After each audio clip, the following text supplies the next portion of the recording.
Good afternoon, everybody. I should say at the beginning, my name is Professor Ben Carrington. I'm a sociologist who works at the University of Southern California in Los Angeles. So I believe for most of you, assuming that you're in the UK, this is about 2:30 in the afternoon. Is that correct? It's 7:30 a.m. here in Los Angeles. So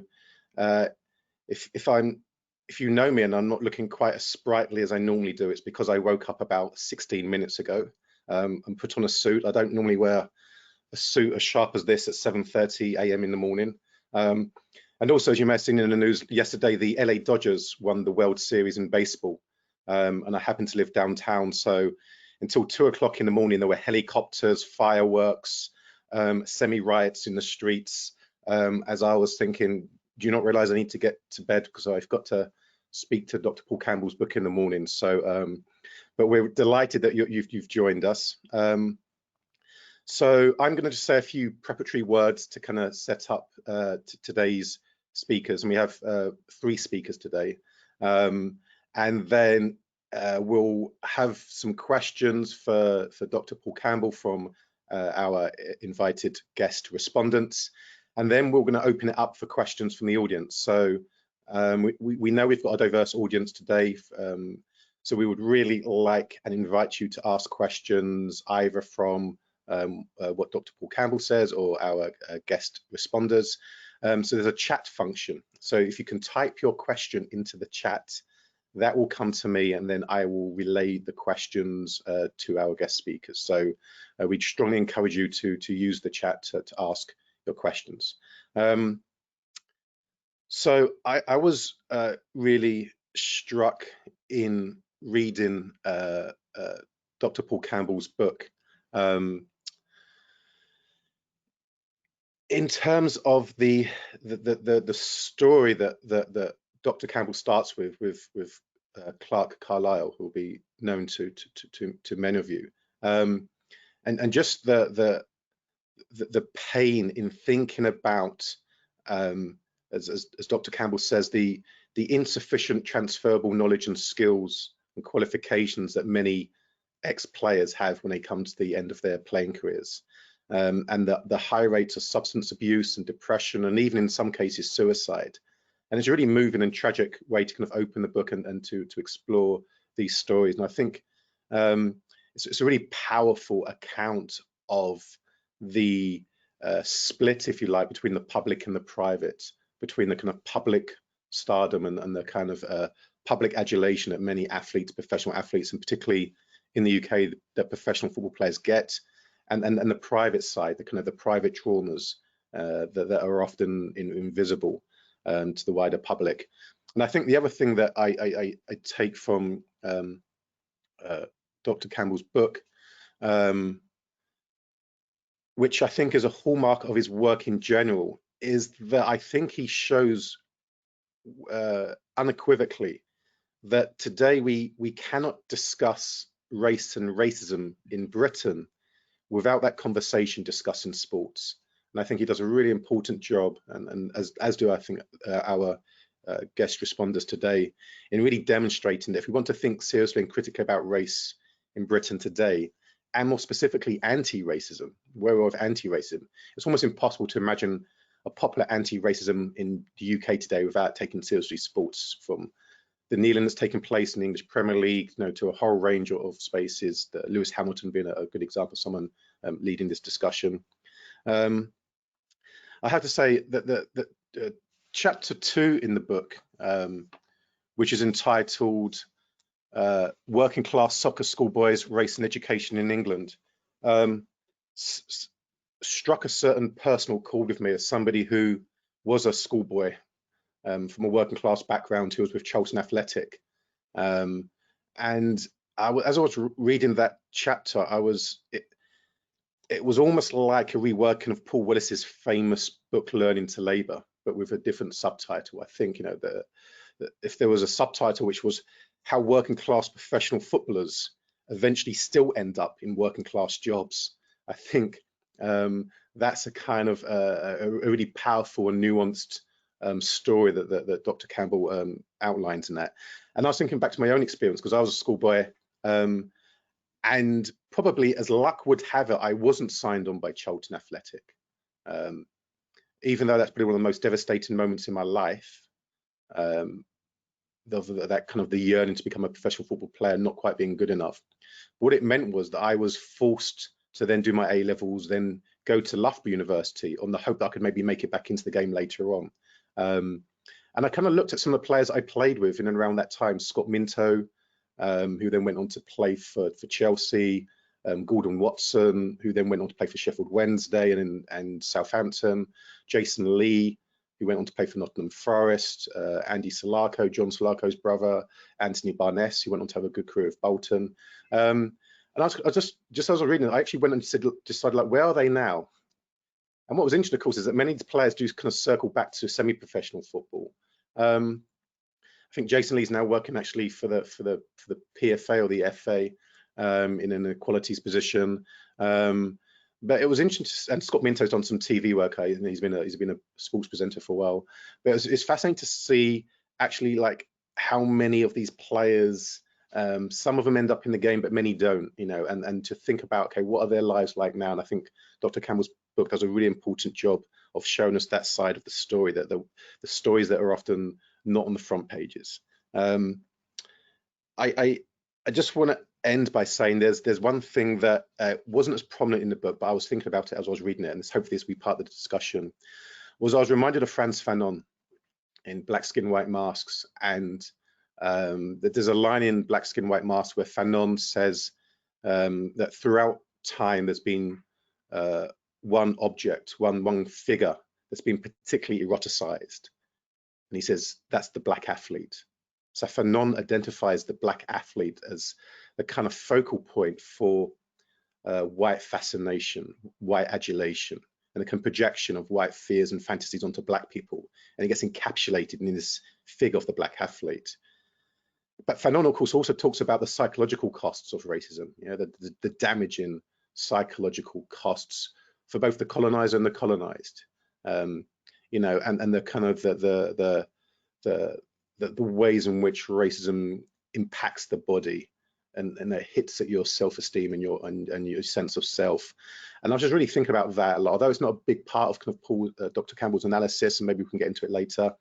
Thinking about the kind of psychological aspects of race itself and what it does to the body. And as somebody who lives in Los Angeles, near Skid Row, with the biggest homeless population in the Western world, 60,000 people homeless. It's an absolute disgrace. And disproportionately, 90% plus are black people, you know, of various ages, but tend to be older black people, tend to be black men, but not exclusively.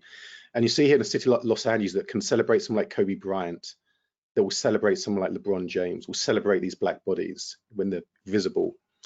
And there are other types of bodies that are bearing the costs of racism, anti-black racism, and they're literally on the streets in and around the Staples Center where people were celebrating the win of the LA Dodgers last night.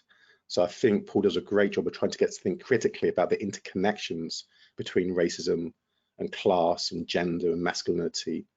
And at the center of that are often sports and black athletes. And Dr. Campbell does an amazing job of giving these black athletes a voice. So that's enough from me. What I'd like to do now is to welcome our three speakers, because we have three. So first of all, Anika Leslie Walker is an experienced researcher in community sports development, where she teaches at the University of Bolton. She is currently at the mid stages of her PhD at Manchester Metropolitan University, examining female participation in sport and physical activity.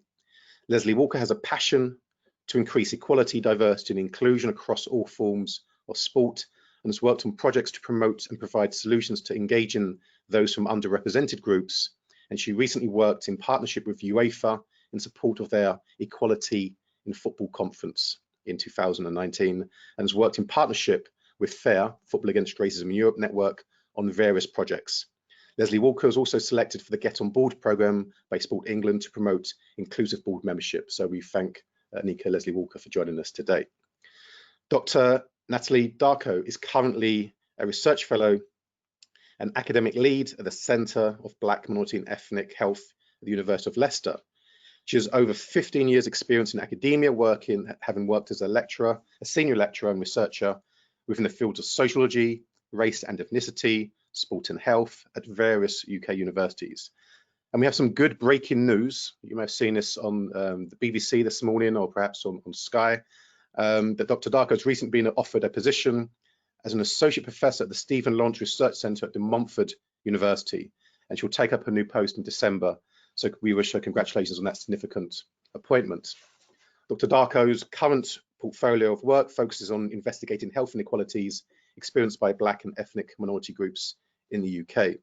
Recently, she completed research examining the impact of COVID-19 on the health and well-being of Black and minority ethnic groups. Dr. Darko has also just completed a book for Bristol University Press that examines the equality, diversity and inclusion of underrepresented Black and ethnic minority groups in health services and research, that is due for publication early next year. So we look forward to reading that. And finally, but clearly not least, because this is the reason why we're all here, Dr. Paul Campbell is an award-winning academic and lecturer in sociology at the University of Leicester. He has published widely on race, ethnicity and sport. His previous monograph, Football, Ethnicity and Community, The Life of an African Caribbean Football Club, won the prestigious 2017 Philip Abrahams Award for Best Debut Book in Sociology. More recently, Dr. Campbell's work focuses on pedagogical change and on decolonizing higher education. And to my mind, Dr. Campbell is one of the most important voices, thinkers, sociological practitioners that's really trying to push the boundaries of how we understand the interrelationships between race, sports and politics. And it's an absolute delight and personal pleasure for me to do that short introduction and to hand over to Dr. Paul Campbell. So just before I do, one last thing, please remember to write your questions into the chat as we're going through. Dr. Campbell's going to speak now for 20-25 minutes. We'll have questions from Anika and Natalie, and then we'll open up for a discussion amongst all of us. So again, thank you for joining us today, and over to you, Dr. Paul Campbell.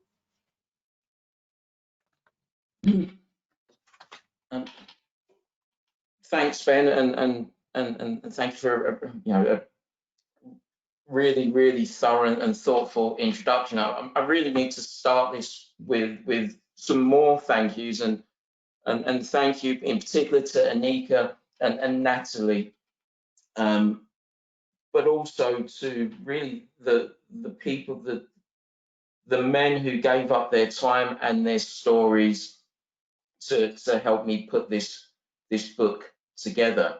So what I'm really going to do with this talk is, I'm not really going to just talk about what's in the book. I'm going to try and do two things. I'm firstly going to kind of try and talk a little bit about how the book came about, the genesis of the book, and how the format basically unfolded in the product of what you've got now. And then in doing so, I want to try and illustrate really something about the kind of accidental chance and serendipitous nature, what historians might call kind of discontinuous nature of research, the ways in which all these things come together in chance, and that actually this book wasn't something that was just a clear process from start to finish. I also then want to say something about the experience of doing research on difficult issues, particularly for researchers who are either socially, culturally, racially, or emotionally connected to the subject area, or for researchers who have been through similar trauma to those people that they are talking to and doing the research, or that the research is about. And in doing so, what I hope is that this provides some kind of context for the book, but also gives you some insight into what's in it. Okay, so if we can move on to the first slide. I think it's Sarah controlling it. Brilliant, thanks, Sarah. So I suppose I'd better start by saying a little bit maybe about my own biography, although I'm not, anyone who knows me knows I'm not entirely comfortable with talking about my previous life playing sport. But I suppose I'd been an elite school and youth level player, and so that included sort of playing, representing your school, your district, your county. In that, my Sunday team there, which is that picture, 6 of us represented Essex, who won the All England Shield for our age group. And then you'd represent maybe divisional teams, which is when you're going for your England trials, the country that is divided into 8 areas, and the best players from all the counties in those areas are selected. You have the Lilleshall School of Excellence trials, and then you play for your professional club. And I sort of made my debut for a West Ham Reserve 11 at the age of 15 and captained many of these teams. So although I was kind of released at 18, 19, and many of my friends and peers went on to have full careers, in many ways, the kind of relationship that I built up with them as kind of the captain of those teams sort of stayed in place. Players would continually ask me my opinion and advice on sporting and wider social matters long after my sort of fleeting sporting career had ended and theirs had carried on. So I suppose it wasn't a surprise that around about 10 years ago, in fact, probably about, 2010, I started to receive a number of phone calls from friends who had been professional footballers who were coming to the end of their careers. And really they were phoning asking for kind of advice in what they did next. And so questions at this point usually sort of centered around issues that they faced accessing the job market, and typically included things like, how do I get into a certain career? How do I prepare for an interview? What qualifications do I need to get into a certain line of work? And what can I do now? What was surprising, or certainly odd, is that all these different men, many of my friends who were very different in terms of their personality, in terms of their careers, were all experiencing something very, very similar. And the only thing that connected them was A, their race and ethnic backgrounds, and B, the fact that they had full careers in the game. And that really sparked or piqued my curiosity. Importantly, the issues that they were finding couldn't be explained by things like addictive personalities or sporting identities, which much of the research, particularly psychology-based research, kind of explained the issues that sportsmen faced in retirement. So really then, the question was, how had players for in a particular profession and in a particular subculture contributed to this situation? How would the fact that the only thing that unified them, playing football for their careers, explained or could make sense of the issues that they were facing during transition? So at the time then, I went to my supervisors, and in all honesty, they weren't overly keen on this kind of project.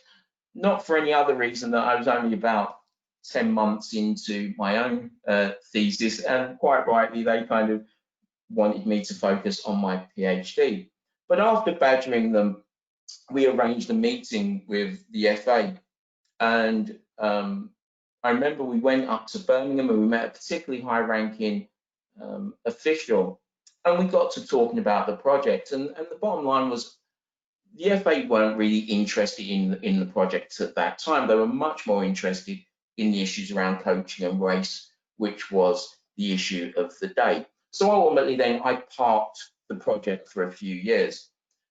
So then in 2013, after I'd finished my PhD and was a senior lecturer in education over at Wolverhampton, there was some internal funding going for a project, or for any projects on education. So at that point, I thought, yeah, fine, I'll rejig my project slightly and focus it on education. I remember the project was called Living After the Dream, a sociological exploration into the experiences of re-entry into mainstream work for retired ex-professionals. Again, anyone who knows me, I have a problem with both titles. I should also point out at this point that within the study or the project, race was not a explicit feature. In fact, race didn't feature at all. So then I won some money and I was doing this project, especially focused on the transitions and the educational issues that they were facing in retraining. So, okay, so what happens then is I called out to people that I kind of knew.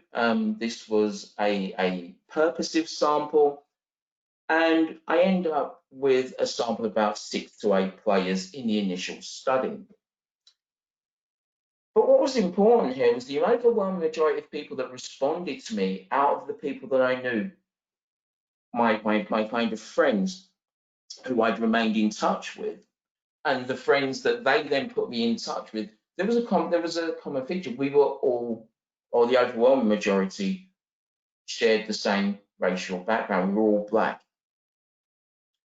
Put simply, our sporting networks were racialized. The people who we'd formed intimate friendships with throughout our throughout their careers in the game, and even my initial early connections, we shared the same racial background. And this was the first time that this idea of racialized social networks becomes visible. So what then happens is this idea really becomes a key component, especially when trying to understand their experiences in securing work, in trying to secure work as coaches or as managers, and forms a key part of chapter 3, which focuses on their lives as and experiences as soccer professionals. Sarah, could you change the slide, please? Okay, so after we start getting some data, after I start having a few initial interviews, 2 things become clear. And just on the broad note, just for the imagery, again, 2 ex-Chelsea players who transitioned, one being Kenny Moncao and the other being Gavin Peacock. But anyway, so 2 things come clear out of these narratives. The first one is what are the issues that they're facing? And the issues that they're facing could include the following: a kind of lack of formal and transferable education qualifications, an inability to access their preferred option, for which for the overwhelming majority was coaching, adjusting to alien work cultures, routines and hours that mainstream work brought. Also, these were gendered, diverse spaces, which again was something that was alien to much of the players. Their inability to locate and access the services for transition offered by the PFA and wider support groups, an inability to access mainstream work that could sustain their financial commitments. All this whilst dealing with the loss of their sporting identity, status, and the intense forms of camaraderie that comes with a career in football. If you could tap the slide again for me. The second thing that comes out is that these issues that they were experiencing here were symptomatic of wider experiences that happen at other points in their career. In effect, these experiences that were happening here were connected to their life journeys and their experiences as professional footballers and before as schoolboys. Put simply, the context of their story was actually the story, and this shapes the 3 main chapters of the book. One on their experiences as schoolboy footballers in education and in soccer school of excellences, the other as Black professionals, and then lastly as Black men in retirement. The last point of the book, an explicit focus on race, well, this emerges from early reviews. Initially, I had I didn't imagine that that this project would translate into a monograph. It was originally going to be just a couple of journal articles. And so I submitted a journal article, an article, and one of the reviewers, someone who I really, really respect and value their opinion, responded.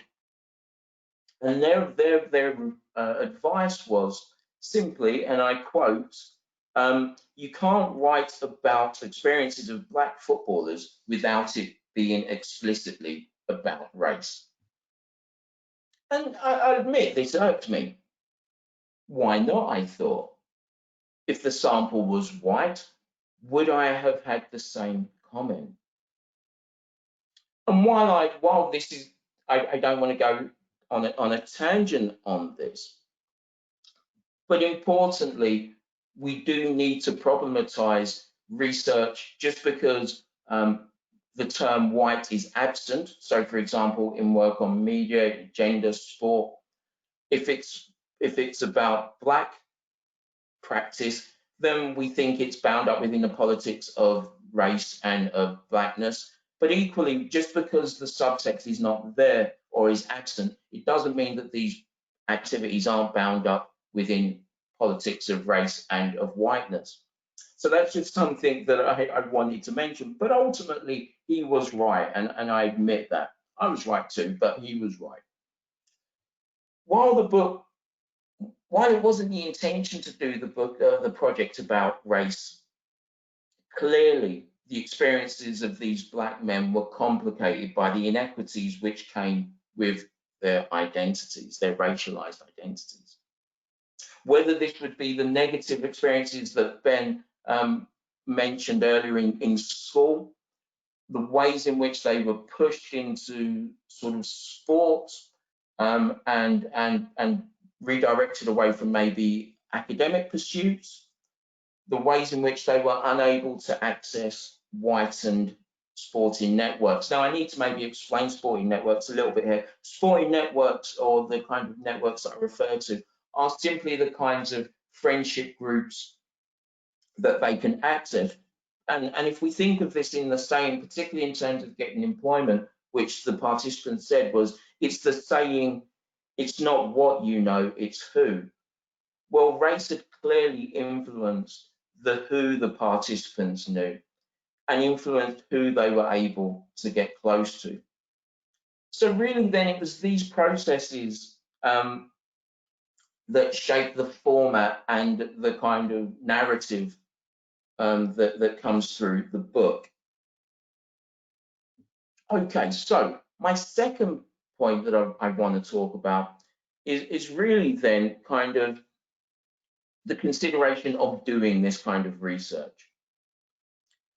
When doing this kind of research, much of our ethical considerations, and quite rightly so, I might add, are given to our participants. Basically, we have to make sure that our participants, or these people that give up their time, aren't harmed by the process. As academics, journalists, we often invade people's lives when we're doing research. We often ask them to share deep and honest moments, and then too many of us just leave abruptly after we've got what we need, like some terrible one-night encounter. Research can often leave our participants also feeling vulnerable and exposed.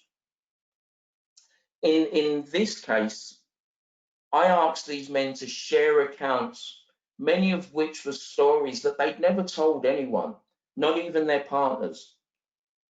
And the following accounts showed these kind of intimate moments of, in this case, of powerlessness that they felt as children, and of emasculation that they felt as retired men. Sarah, could you change the slide, please? So the first was from Joe, who was a particularly combative and a very kind of apex masculine character in the changing rooms. And Joe kind of admits that when he was at school, he felt the teachers were proper, and I won't say the word. They were just as racist as the other kids. Come to think of it, it was probably worse if the teachers were racist towards you because you couldn't do anything. Ollie, who was a particularly tough tackling defender and a player who had a particular reputation for being hard, said that retirement was the hardest part of his life. There were repossessions and he was in debt way over his head. I had a girlfriend and a 1-year-old son. I had no job or money and people are depending on you. I couldn't fulfill my role as a man or a boyfriend or a dad. And then Dave, who was someone who was particularly life and soul of the party, someone who was always kind of happy and kind of someone that you wouldn't imagine was experiencing these kinds of forms of depression, says that the one thing in retirement does that no one mentions is that you lose your confidence. If you had a swagger, you lose it. I lost mine and my self-esteem, and you lose it without actually knowing it, because all you think to yourself is, I'm not a footballer anymore. The butterflies that you used to get, that's the killer, because that's like a drug, and you lose that and everything goes with it and you feel you've got nothing to be confident for.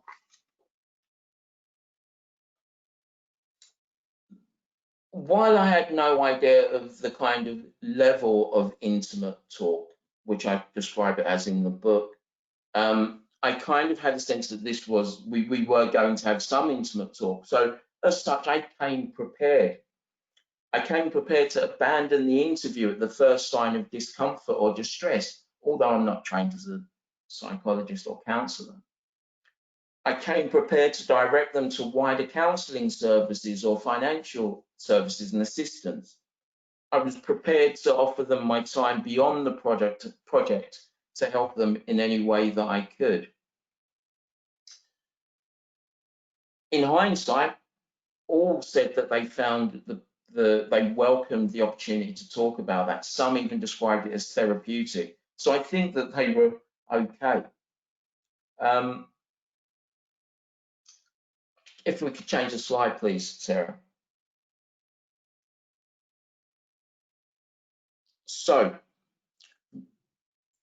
there's a school of thought that says that researchers who are from the similar backgrounds or have similar experiences to those that they're researching are best placed to do this kind of research because they can better relate or better understand the stories that they might share.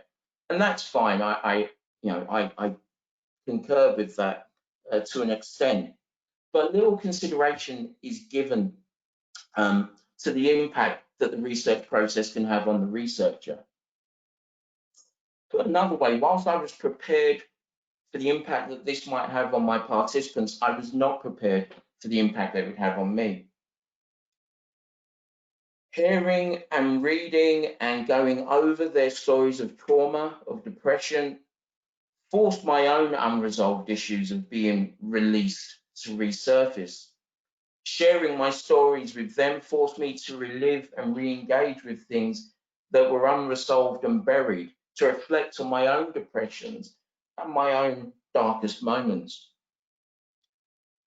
In some cases, there was guilt. These were my friends. As you can see, Trevor Benjamin there, who didn't take part in the study, but these were my friends. And in some cases, they were going through these moments. In some cases, I was in changing rooms with them, and I hadn't seen them going through these. Had I let them down? Had I somehow kind of not been as good a friend? And should I have known better, considering my own biography? Adding my own autoethnography to the text, to the story was also difficult. I share things in the book that I hadn't shared with anyone else, family, wife, friends. I exposed myself. For example, in the book, I openly admit that if I kind of gave myself a time to get back into the game, and I openly admit that at the time, I thought if I didn't get back into it, I didn't want to be here. It wasn't a kind of, it wasn't a kind of irrational thought. It was extremely rational at the time. So in doing this, I as a researcher was left to question, had exposing myself in this way changed the way my family looked at me, my friends? Questions about my own masculinity, my own stoicism. What impact does this have on my friends and my family, knowing that even a long time ago, 20 odd years ago, that their son, their younger brother, had gone through all this as an 18-year-old child under their noses? Yeah.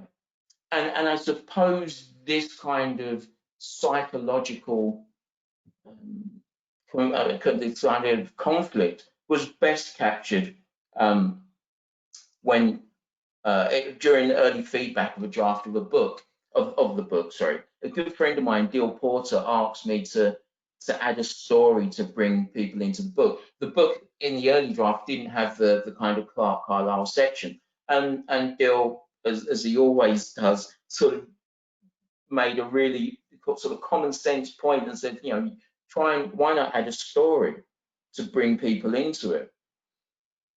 And so I thought it was obvious that I would just go with maybe the day that I was released. And I remember in this notepad scribbling it down. And the original introduction was going to go something along the lines of this. I remember myriad experiences of my football career. Goals scored, goals missed, passes made, crosses made,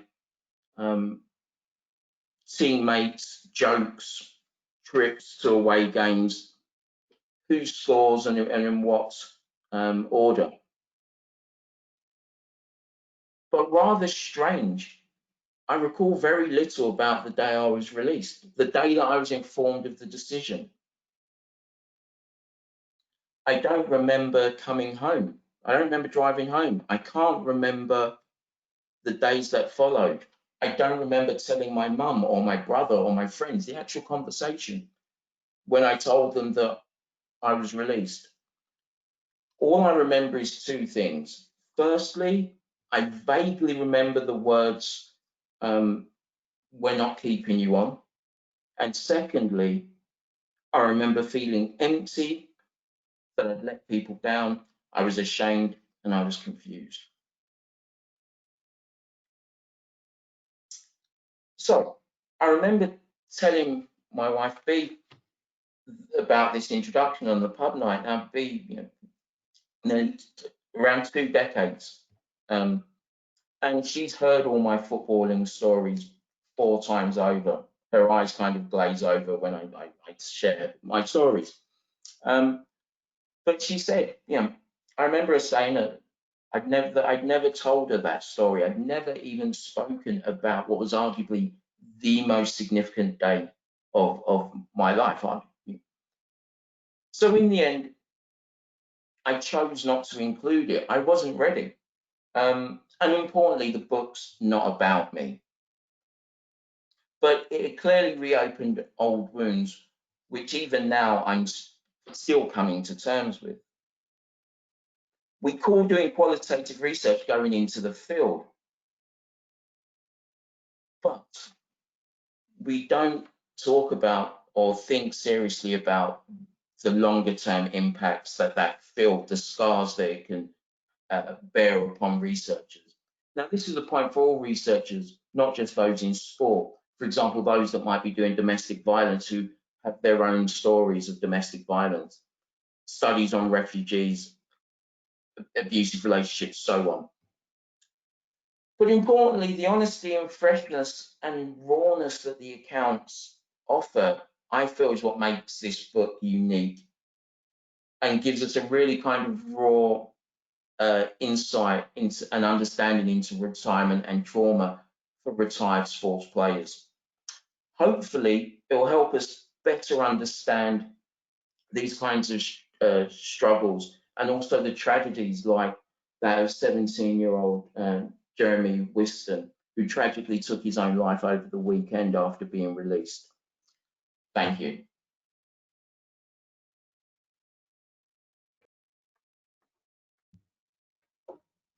I'm not sure how in the world of online Zoom we clap, or there needs to be some kind of better feedback loop for the speaker. I was conscious as you were finishing there, Paul, that we couldn't give you our full appreciation for what you just did.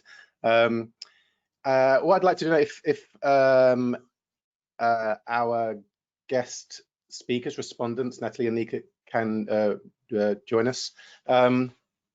So what we'd like to do now is Natalie is going to pitch a couple of questions to Paul to kind of unpack, and then Anika will then follow up with a couple of her questions, and then we might have a quick kind of clarification. But we definitely want to get to some of the questions from those who in the audience have been kind enough to join us this afternoon.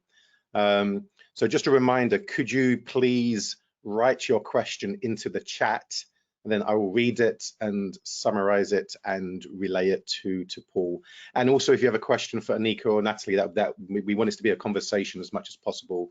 Although the center of this conversation is Paul's book and his work, we want this to be a genuine conversation with all of our three speakers today. So without further ado, Natalie, could you share some of your thoughts to Paul, please? Thank you. Oh, thank you, Paul. That was great. I've read the book and it's really interesting, actually. My PhD research was on rugby union when I was at Loughborough, and similar. It doesn't focus on race, but there's similar narratives about mental health and career transition. So it's quite interesting to read. I found the book really interesting, and I had a couple of questions. And I think my first one picks up on the unfortunate suicide of the young Man City player this week, and I wanted to perhaps ask you some questions about mental health and career transitions in football. So your book illustrates the often unheard experiences of trauma and mental health players experience when they leave the sport. For example, Des in the book on page 65 explains that coming out of the sport is like someone has got a bat and smashed you in the face with it. And similar narratives came up when you mentioned the quotes from Dave and Ollie earlier in your slides. So given the recent mental health problems, experiences of young players, and particularly the Man City young player who allegedly was suffering from depression, and has been reported that this led to his suicide, from your experiences of completing the research and your interaction with the players, do you think that a duty of aftercare is needed for Black professional and academy footballers in the game? And if so, as a call to action, what would you suggest the club should be doing, or should be doing more of, for this career transition process, both for male players and female players? Brilliant, thank you, Natalie, and a great question. I think so. Really, I think the aftercare is almost too late.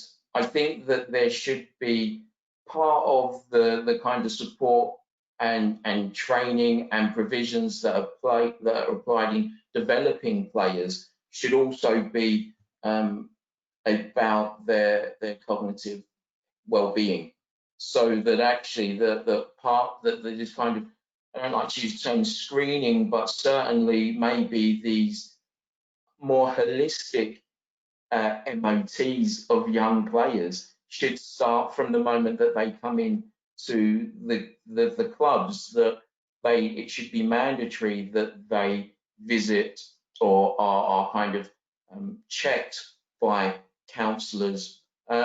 In the same way, you know, and this just becomes part of the course. This shouldn't be targeted at players who are particularly feeling low, because at that point it's too late. It should be just a provision that is provided in the same way that they're developed in terms of their bodies and that they're trained. That these clubs should provide support for their mental well-being all through the time that they're there, and then that aftercare is just an extension of that. Okay, thank you, Paul. And coming back on that, so do you think that there's a different level of aftercare, or it should be different for Black players or different races in particular? Is that what you're suggesting, or are you suggesting that just more needs to be done? I think that's a great point. I think we know that the experiences of being Black brings it a whole set of challenges, which maybe makes young Black men more susceptible to mental ill health, the kind of constant inequities and challenges that people face. So I think all players need to be screened. I don't think Black players need to be singled out, but we know that they are more likely to maybe be affected by this. So actually, you know, I think yes, we need to be mindful because young players from that biography are more prone, but we need to add so in effect it makes me think of when I was a special needs and education studies lecturer. We used to say something like special needs practice is best practice. Mental ill health practice is best practice. Yes, it will help us identify with young Black players, but I think that actually all players would benefit from that kind of provision, and also it wouldn't stigmatise a group that already is stigmatized and faces inequities in all areas, and including sport. Okay, thank you. And my second question was about the white research participants that you utilised in the book.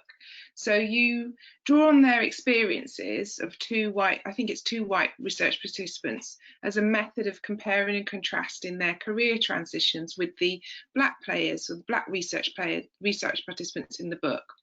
How important do you think it is to include the narratives of white participants per se for understanding and addressing issues of racism experienced by Black players in sport more generally?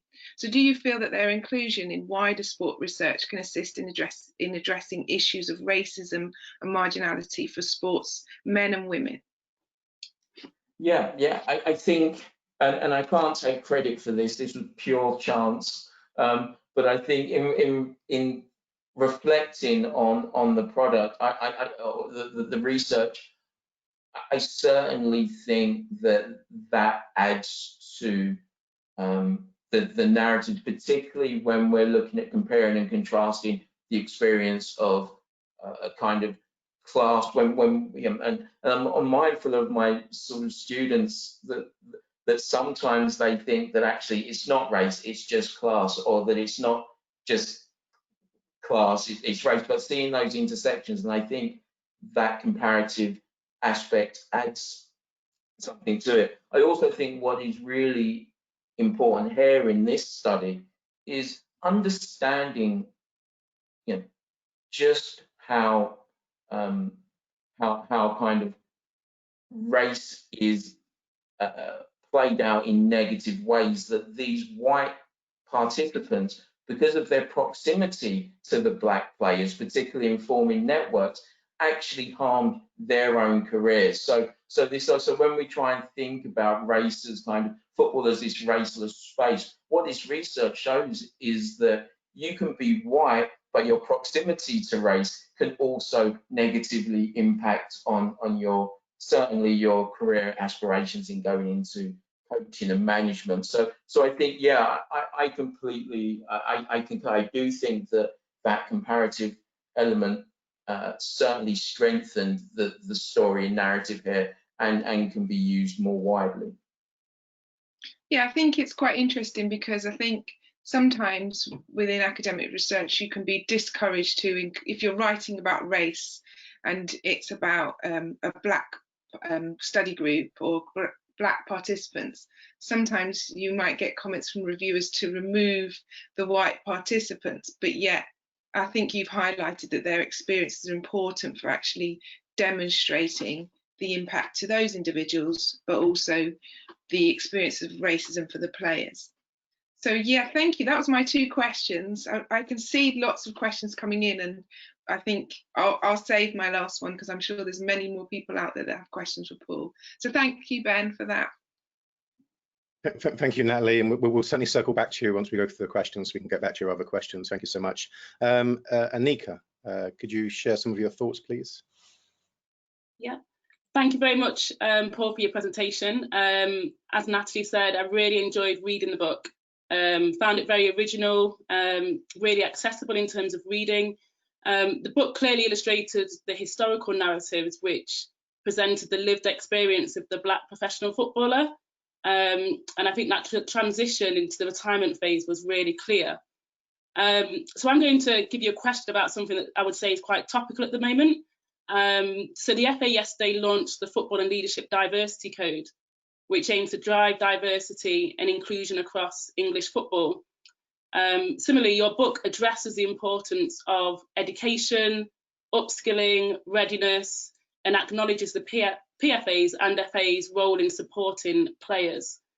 So my question is, how do you feel the code that aims to tackle inequality across significant positions in the game will support the transition of retired Black professional football players? And we can look at this from the male and female perspective if possible. No, great question, Anika. I think in some ways it will help transition, not least because it opens up more opportunities within the football industry to players from BAME backgrounds, or to everyone from BAME backgrounds, but equally to players from BAME backgrounds, particularly looking to get into coaching. My kind of frustration with this new this rollout is that it's not obligatory. We know that ultimately it is done through kind of people sign up through consent. So to what extent this plays out and what extent this addresses structural change, because ultimately it's optional, and I'm interested to see what happens if those clubs don't reach those targets that they've signed up to. Do they simply just remove themselves and kind of avoid what might be negative PR, negative coverage? And also, if it is just, and this is the problem that FA have with these kinds of policies. I think they're great. I think it's excellent on one level, possibly because it shows how low the bar is that we're starting. But having clubs just sign up if they want to opt in means that what happens if those BAME people within that community around that club or aspire to work in that club that doesn't sign up to this. So I still think that on the one hand, yes, I think it might help with transition, but ultimately we need, I think, we've got a long way to go if we're still just relying on basically clubs of good conscience to sign up for this. Yeah, that's great, Paul. Thank you. So I guess accountability is key alongside that. And are there any kind of thoughts on accountability for the clubs that have signed up? I'm not sure what the accountability is. There's this commitment at the moment, and it came out last night, and I wish it would have come out a few days ago to give us more time to really go through it in much more detail. But again, you hope maybe yourself and Natalie or people in the audience might be able to shed some light on the accountability question. But certainly, as I see it at the moment, there doesn't seem to be much accountability for those that sign up to it and don't achieve those targets, in the same way that those that don't sign up for it, apart from possibly negative press, they're kind of free not to. That's great, thank you, Paul. And then moving on to my next question. On page 10, your book features some absences within the literature which you highlight, one of which refers to the Black female experience in the professional game of both men's and women's football in the UK. It is evident that the women's game is a distinct entity to its male counterpart. However, to what extent do you feel the discourse of the Black female experience working within the men's or women's professional game may draw similarities to Black professional men and some of those stories that you kind of refer to in the book?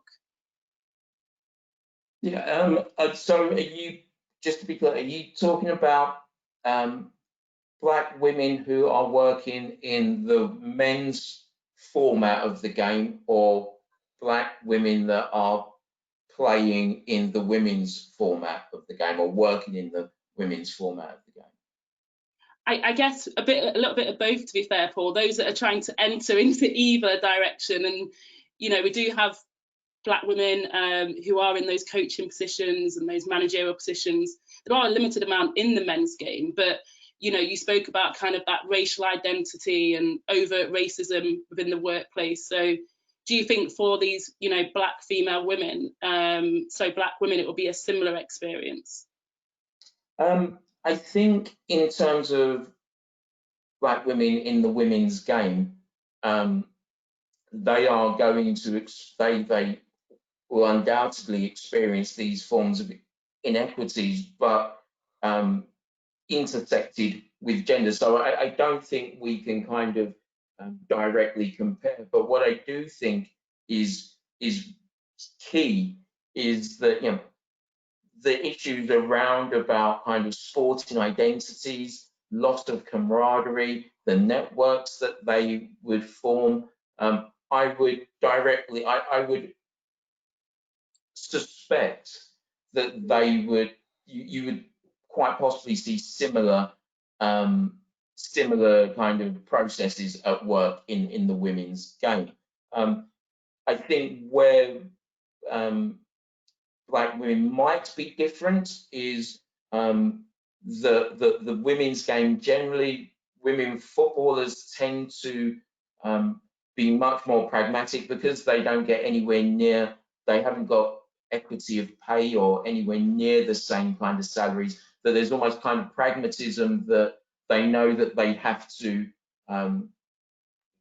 prepare for life after football because it's not going to sustain them in the longer term. So I think that might be a key difference, but ultimately, and it's one of the reasons why I was very, very conscious of talking about and placing men's at every opportunity I could in the book, is because this is just one narrative. The female experience in football, the women's experience in football, is a narrative that needs to be explored, certainly in its own right. And when I was writing this, and that comment that I made was really hoping that somebody, if not me, but if somebody would read this and think, actually, if this inspires somebody to do a similar study on the women's game, that would be my objective. And if they don't do it soon, then I'm going to do it. Great, thank you, Paul. Thanks, Anika. Thank you for those questions. I'm mindful that we have 27 minutes left. I believe that's the case. Yeah, we're going to whatever time it is in the UK, 4 o'clock. Then I can go and get my morning breakfast and coffee. So what I'd like to suggest is that, Paul, I will give you 3 questions at a time. So I'll give you 3 questions. You'll answer them, go to the next 3, just to make sure that we get through as many questions as we can, and then hopefully we can circle back to Natalie and Anika at the very end if they've got some final observations or comments. Is that okay? And if you could keep your questions, your answers shortish, then we can get through more questions, but I'll leave that up to you to decide. Just from looking, I feel like when I was a kid, there was like an evening with Jimmy Tarbuck, you know, those light entertainment shows where, and you go to the audience, it'd be full of stars, you know, there'd be all these massive TVs, well, Tommy Cooper kind of massive, these are the famous British light entertainer stars in the audience. So look, I feel like that right now because we have such an esteem, because I can't see who's in the audience. I can't see any of you. So, but just looking at the questions, we have some fantastic scholars, researchers, leading experts in these areas. So it's basically a who's who of sports and leisure research for the past 20 years. We're asking questions. So, so I'll read 3, Paul, you answer and go to the next 3, and we'll take it from there. Sound good? So the first 3 questions. So the first one is from Jean Williams. Thank you, Jean. Thank you for joining us. She says, it seems to me that the pricing of the A license is key here and designed to be exclusive. My question is, we know that this is also the case, perhaps more so the case, she would argue, this is Jean speaking, Jean's voice, I would argue for women players from elite backgrounds, with the PFA only paying for all women international license in 2016, from which Mary Philip qualified, amongst others. Compared with Casey Stoney, who was on the same course and went straight into coaching Man United's women. Mary's had to volunteer a men's side in Peckham to get her A license experience. Nobody wants to be in Peckham. I say that someone from South London. She said, so could the study be expanded to look at the intersection of race, ethnicity and cultural heritage across both the women's and the men's game? Any plans to do so? You've kind of just alluded to that, but maybe you can just clarify that. Artie Ratner says, hi Artie, can Paul talk further about the role of gender, emasculation, colonial and racial tropes about the black man? Did the players see or have to negotiate gendered tropes about the black man during and after their careers? And then Jonathan Long, hi Jonathan, says, do any other sports have better pathways for transition? So if you can maybe just pick out the key points from that, Paul, and then answer, and then I'll get to the next 3. And we have quite a few in the queue, so over to you.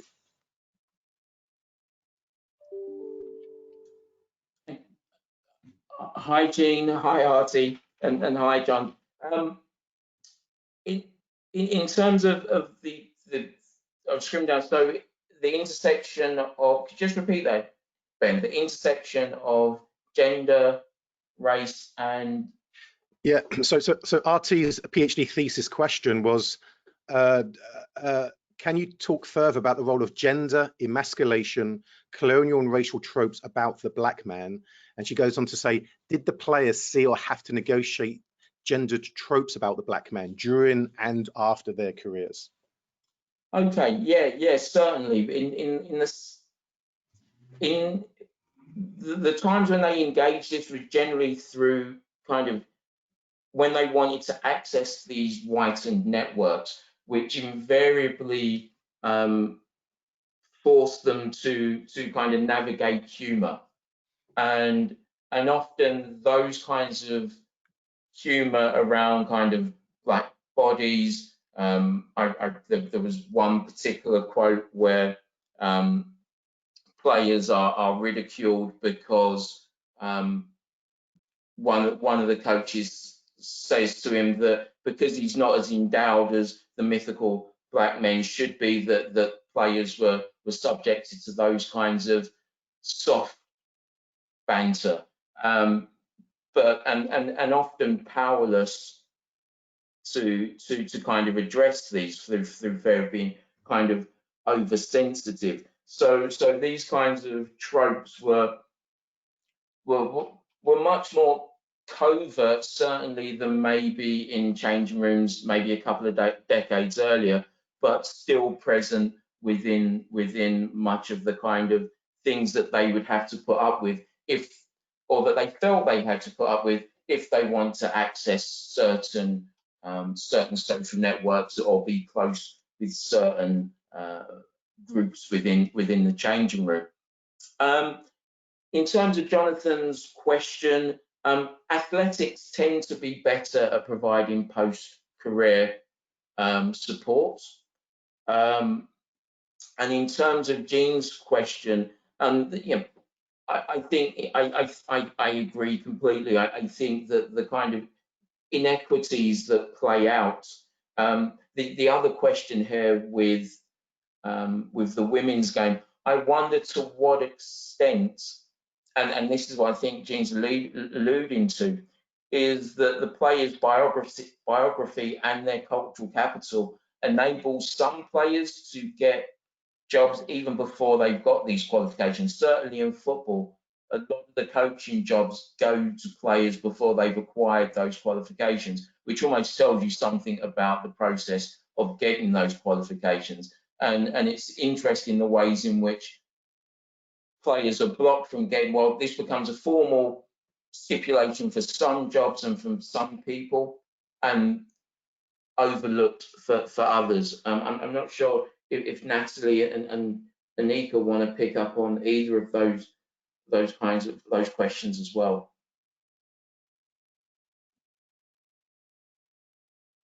In terms of the networks, I think in the book you quite clearly refer to the racialized networks and some of those which may be ineffective for the Black professional footballer. So I guess, you know, it's putting that kind of a lack of opportunity for those to kind of progress in these coaching or managerial positions if need be.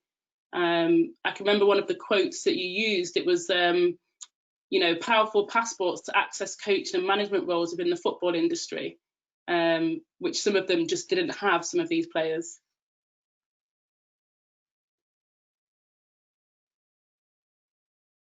I'm interested in the next 3 questions, Ben, actually. I've seen some great questions in the chat, so keep going, Ben, and move to the next questions, and I'll pick up on the next set, if that's all right. Yeah, Paul is that sounds good, thank you.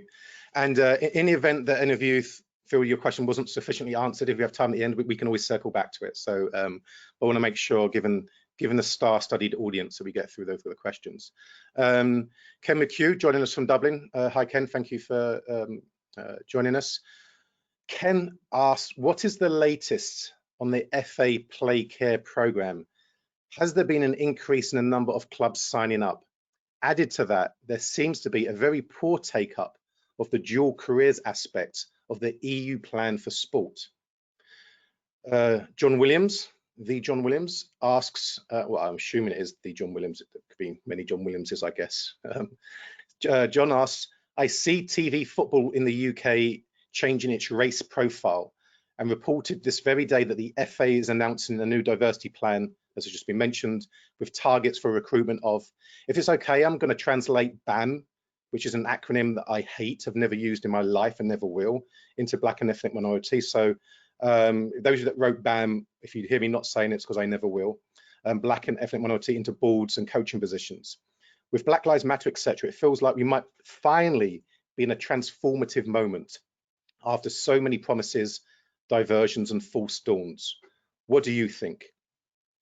And then, John Dart has asked us a general question. Hi, John, about can we give you a sense of where everybody's watching from? Is this the UK, beyond the UK, and how many? We're working on that behind the scenes, John. Once we get the technical figures up, we'll let you know where people are speaking from. It's a good question. And then one more question, Paul, from Margaret Byron. Margaret asks, I have been thinking for some time that it is critical that young players are encouraged to prioritise their academic education as well or in parallel at their football academies. Margaret says, I worry a lot as I see the sons and grandsons of friends becoming absorbed in the game. They could easily get injured or be released for other reasons with very limited education beyond the pitch. Do you want to take up those questions and then we'll circle back to the others, Paul? Okay, I can't actually see these questions. I'm trying to scribble them down as quickly as possible, but... Yeah. Do you want to go over them one more time, or did you get them? I'll try and go backwards. In terms of Margaret's point, young players in academies becoming absorbed in the game, yeah. Chris Platt's work on this shows a similar trend still happening, and to be honest, again, going back to the point about clubs being sort of independent entities, it's very, very difficult to police this across the board. You know, what's happening at the level of governance is increasing rhetoric about the importance of education, but how this translates onto the shop floor is there still seems to be a disconnect. There still seems to be an anti-education culture that's playing out within the kind of academies.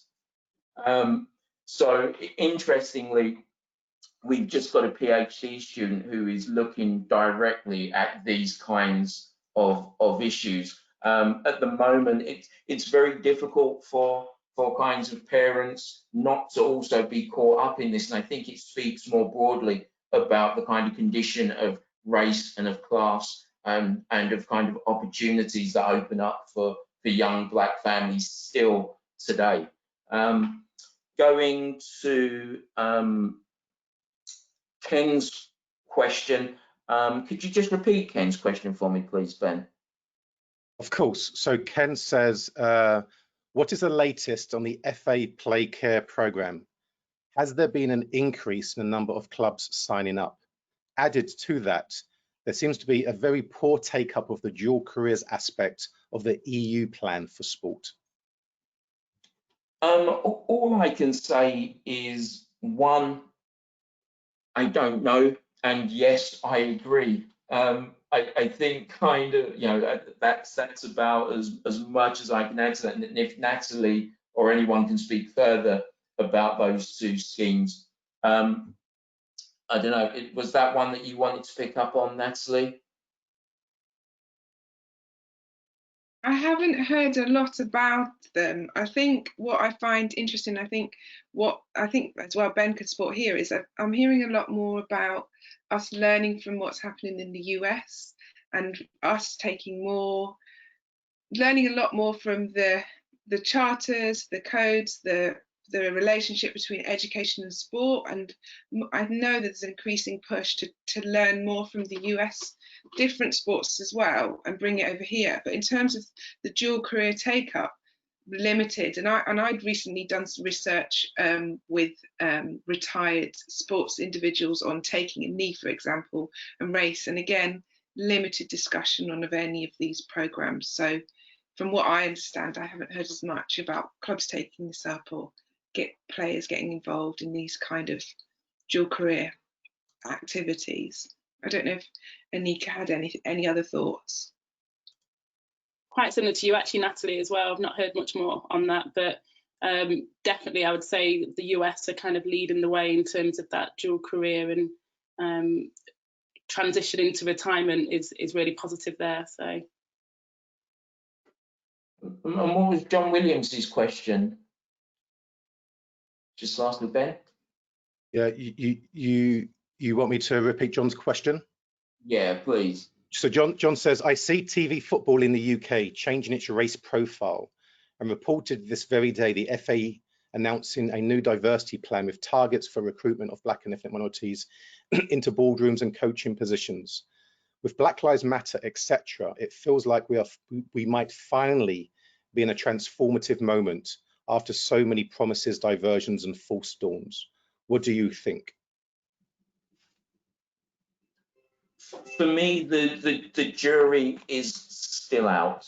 I think this is positive, and I think that the changes that we're seeing are remarkable, but equally, I think we're also seeing a quite maybe at the ground level a resistance, a resistance to these kinds of progresses. So I think we kind of need to see, and also going back to Anika's point, need to be able to hold these organisations to account, because it's one thing rolling these out, it's another thing seeing if these translate to long-term change, and if they don't translate to long-term change, what can we do to make sure that they do?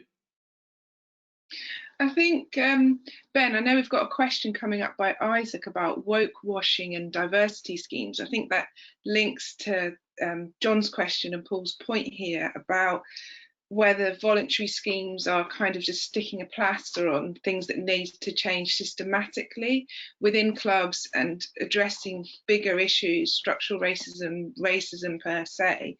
And I think with schemes, I think as Isaac's going to mention or has in his question, I think there's that notion of voluntary schemes and voluntary activities, especially in light of Black Lives Matter. As you've mentioned the question that others may not have seen it, do you want to just read the question and then it will help people to know what the question is? Thank you. So Mike, really interesting stuff. He says his question's about diversity schemes. Do you think football is in danger of replicating some of the issues seen in cultural industries, diversity policies, whereby representation becomes about faces in big positions, but nothing changes systematically throughout the game? And like you're saying, the fact it is voluntary seems like sticking a plaster on something that could be used by clubs or the league as a woke washing PR move, which again does not change things systematically. Thank you for that question. I think it ties in with John's point, and I'm sure Paul, you might want to pick up on it, that if the schemes are voluntary, as are many of the promotional activities, are we addressing the structural issues that need to be changed within the clubs and the leagues that perhaps could help career transitions, particularly for Black players within the game and beyond? Yeah, and I think, as I go back to the point, I think football is set up in a way in which professional football is organised with these independent entities that make it very difficult to enact any structural change. It's not that, certainly, I'm not being defeatist here, but certainly, you know, who can impose on a club, a Premier League club, that with 6 weeks to go to the end of the season, sack their manager, don't have a recruitment policy, don't have a kind of process of interview and recruitment and shortlisting, and just say, we're appointing somebody we know, usually through these social networks? We can't hold them accountable. The FA and the governing bodies are powerless to kind of put this, to force clubs to do this. So on the one hand, I'm very frustrated with the kind of lack of reach that these kinds of initiatives have. But then on the other hand, it's going to take a real significant reorganization of the game if we're going to see policies that basically cut across all the different practices of individual clubs that are in effect allowed to get on with what they want in their own right. Thank you. We've still got a few more questions coming in. I think Professor Jonathan Long has asked 4 questions now, so I will circle back to your other 3, Jonathan, but I want to make sure others get a chance to ask their questions as well. Mark Deutsch asks, hi Mark, following on from Natalie's question, do you think clubs, players and others, e.g. the media, understand trauma and even see the impact of racism, emasculation, rejection as trauma? Could this be a starting point to support players and our academic colleagues? We have another question from Leon Davis. Hi, Leon. Are the experiences from the Premier League and the Championship similar with League One and League Two or conference-based football? Obviously, you do talk about that in the book, obviously, but Leon's wanting you to expand upon that. Leon also says, could comparatives be made between these and comparatives between the Women's FA WSL and the Championship? And then Colin King. Hi, Colin. One of the most important writers in this area that Paul draws upon, and someone who's been really foundational in this field as a figure. Lovely to hear from you, Colin. Colin says, how much does coach education racialize the transition of players by using the diagnosis BAM? I'm going to use it just because it was put in the question. So Colin asks, how much does coach education racialize the transition of Black players by using the diagnosis BAM? Which is an interesting question. Do you want to tackle those 3, Paul? Do you want me to repeat them?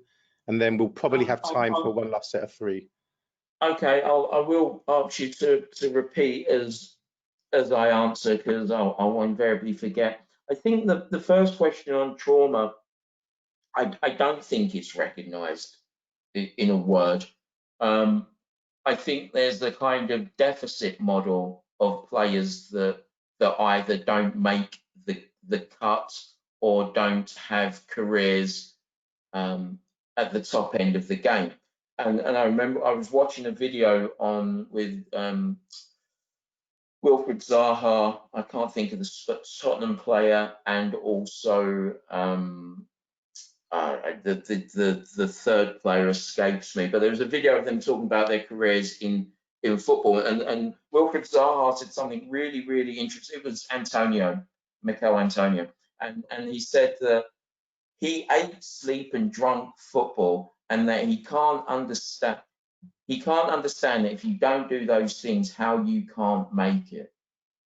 So in what the inference is ultimately players that don't make it have somehow contributed to this. So I think this is bound up with kind of trauma that actually, well, if you don't make it, you're somehow deserving of it, that you haven't worked hard enough, that you haven't devoted enough to it. And I hope that this does start some conversation somewhere about, yes, this kind of trauma and actually kind of dealing with this, because ultimately football's a really unusual sport which has access, which really reaches out to so many young people and leaves so many of them damaged. So ultimately there is a real kind of neglected responsibility here. I think, is there a difference between the Championship and Premiership and lower leagues? Yes, entirely. Is there a comparison between that and the women's game? In some regards, but players always think that the next move will be the big move in the professional game. So that actually they can, if they invest entirely in football, that there might be that kind of pot of gold at the end of it. Whereas for the women's game, women know that until fairly recently, well, even fairly recently, that they're not going to get the same kind of payoff. So I think that that point about pragmatism still rings much truer, although this is intersected by kinds of class and kind of ways in gender plays out in kind of working class women and, you know, education, all those kinds of things intersect. But ultimately, I don't like to make too superficial comparisons between the two games, because I think the opportunities and the inequities that women face are really very different to the men's, and in kind of conflating them, we often miss understanding these inequities in the detail that they deserve. Colin King's point, and again, hi to everyone, and great. I've not spoken to Colin since 2009 when I met him when I was a PhD student. So great, and thanks for coming along. Has coach education racialized the transition with the use of the term BAME? I might need probably a little bit more unpacking of the question as to what Colin's really getting at here. I mean, I'm not sure if you can unpack that a little bit more for me, Ben or Colin. Yeah, I don't know. We might have to kind of. It's a great question, as Colin's questions always are, that get us to kind of think more broadly about these.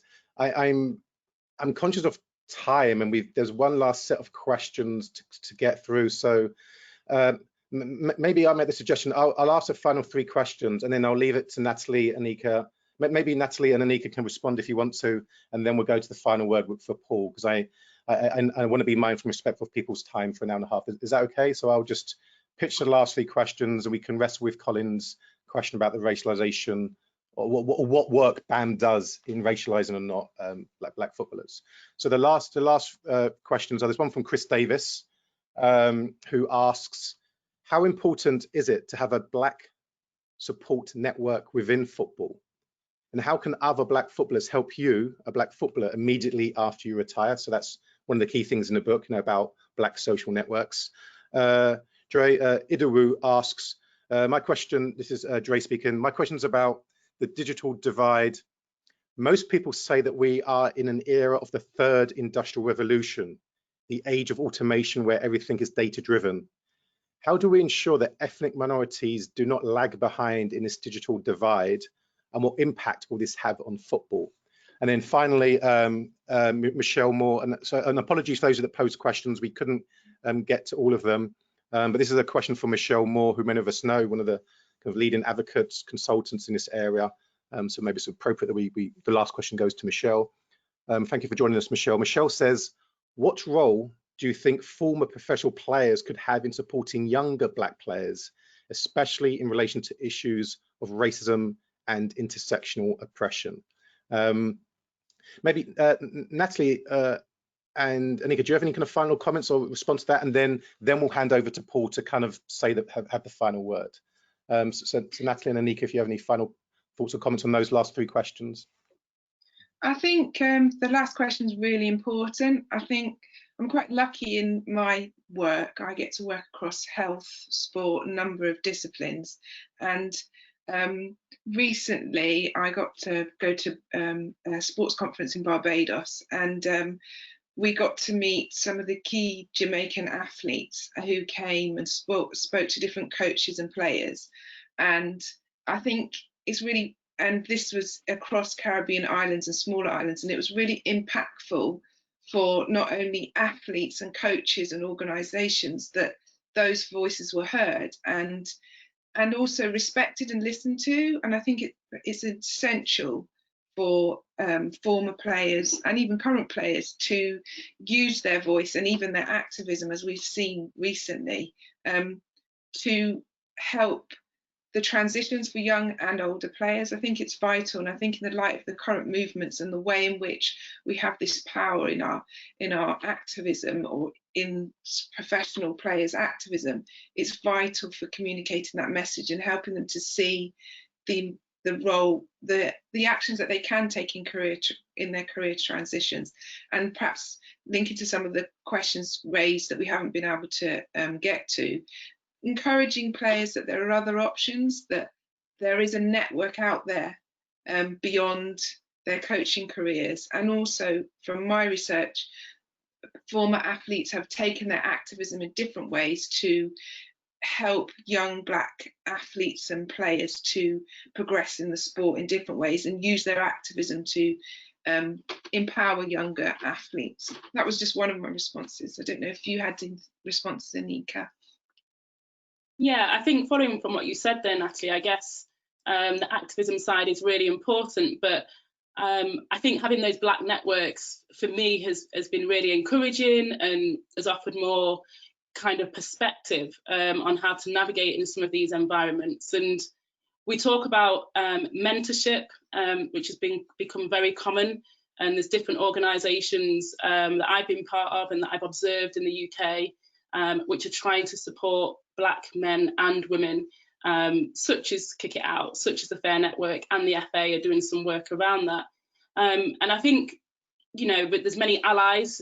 Sometimes it's quite difficult to find a role model who might be from the same background as well. But I think the more opportunity that these young people aspiring to kind of come out of football to see that sport industry or other industries is really important.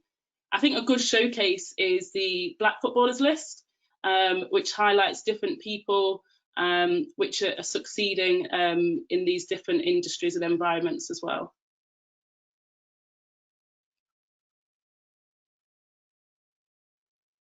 Okay.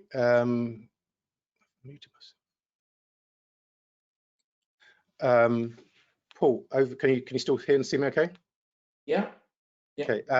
Do you want to pick up any of those final questions, or any last observations before we wrap up?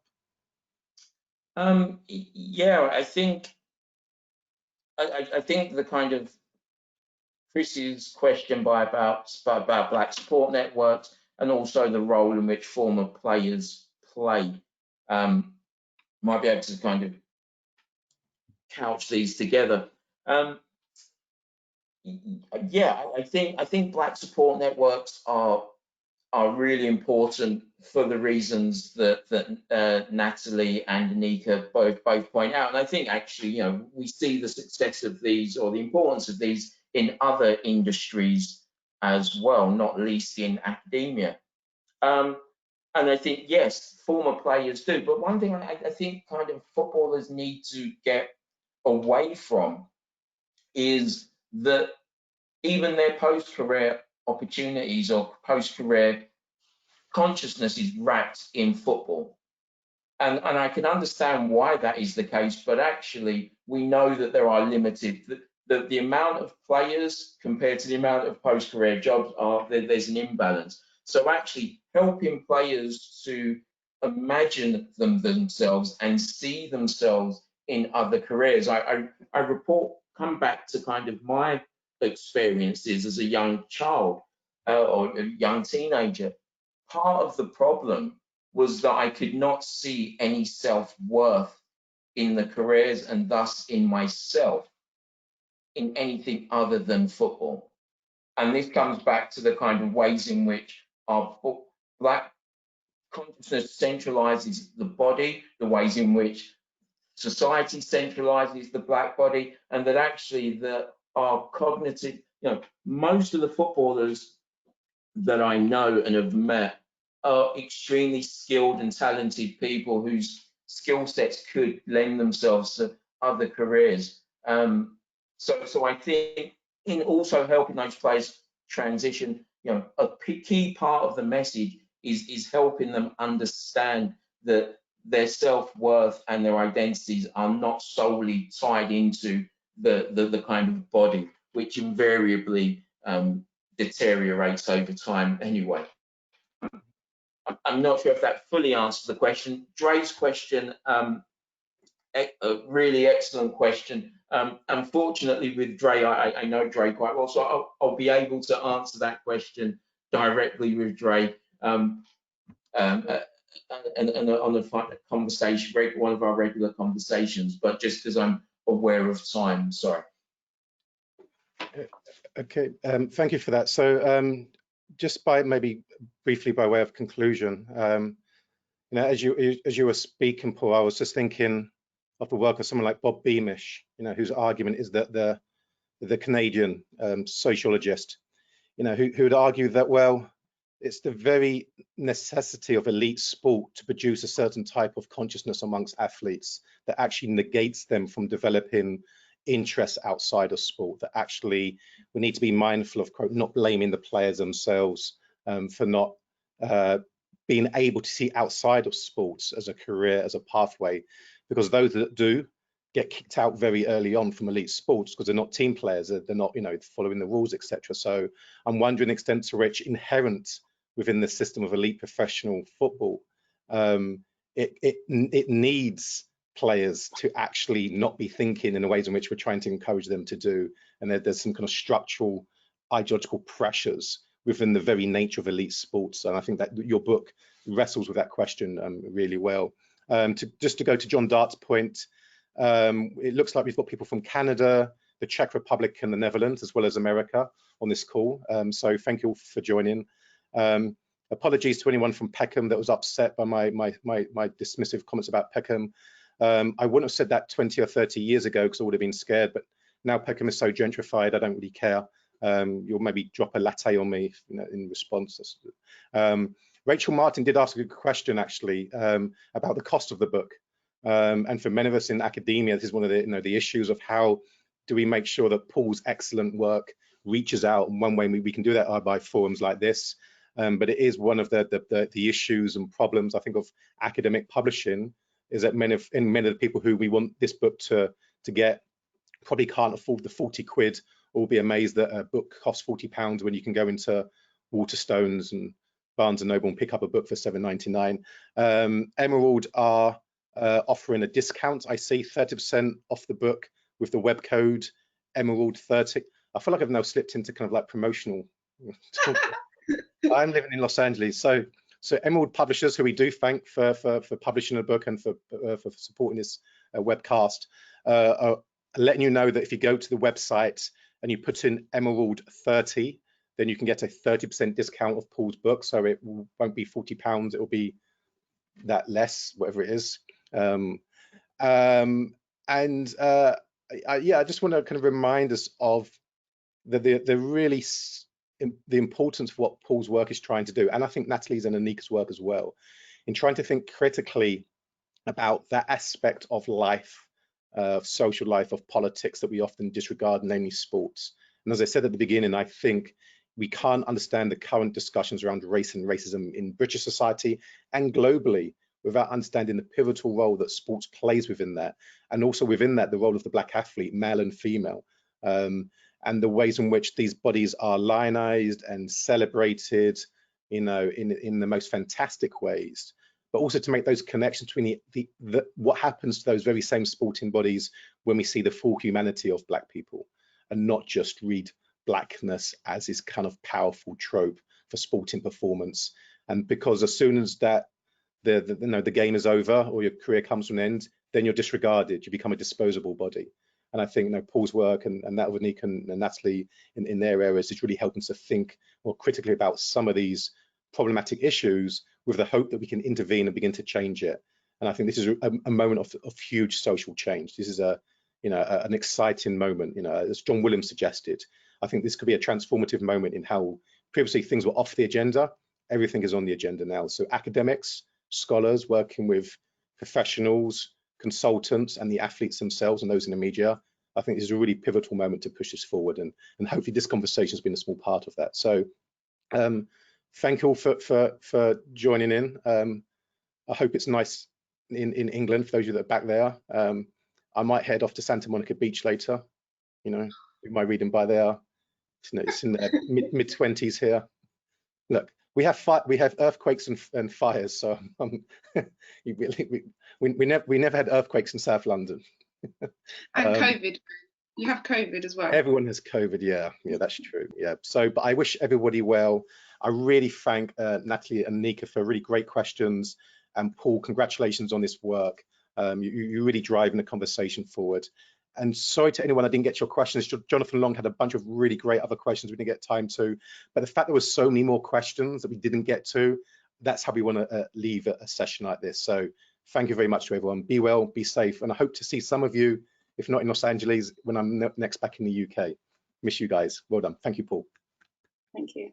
Thank you. Thanks. Thank you, everyone. Bye.